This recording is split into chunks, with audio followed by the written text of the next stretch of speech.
helpful. I do. One question that Sure. I'd have as a follow-up is the Sure. Old Testament and the New Testament thing, but I can read about that. I do have one more question, though, that's related to this physical, okay? Okay. Like in the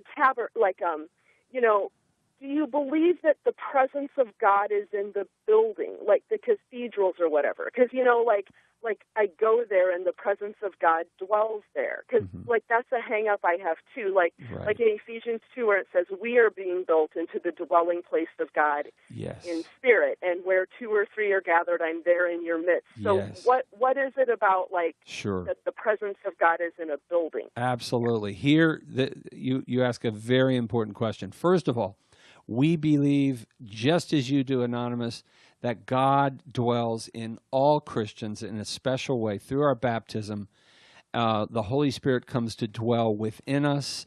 Matthew 18:19, which you quoted, where 2 or 3 are gathered together in my name, there am I in their midst. So not only is Jesus present with us via the Holy Spirit individually through our baptism, just as when Jesus was baptized, the Holy Spirit descends upon him. This is my beloved Son in whom I am well pleased. That's, Jesus didn't need to be baptized because he was God, but he's showing us this is the way that as individuals, God the Holy Spirit comes to dwell within us. So as individuals, God dwells within us.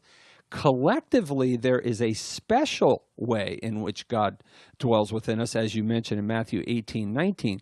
But then there is also, so in other words, we agree with you, Anonymous, on these things. However, there is a special way in which Christ is present in his church, and that is in the Eucharist. Because Jesus comes, as he said in John 6:53, he said, unless you eat the flesh of the Son of Man and drink his blood, you have no life in you.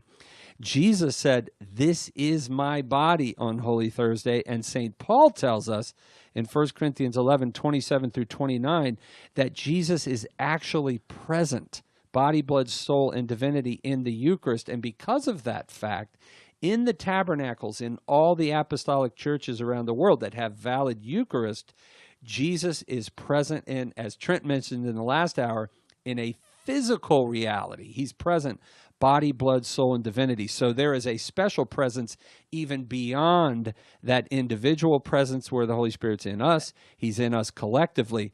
In Catholic churches, he's in the tabernacle, body, blood, soul, Anonymous, and divinity. I hope that's helpful. If you have other questions, call us back or go to Catholic.com.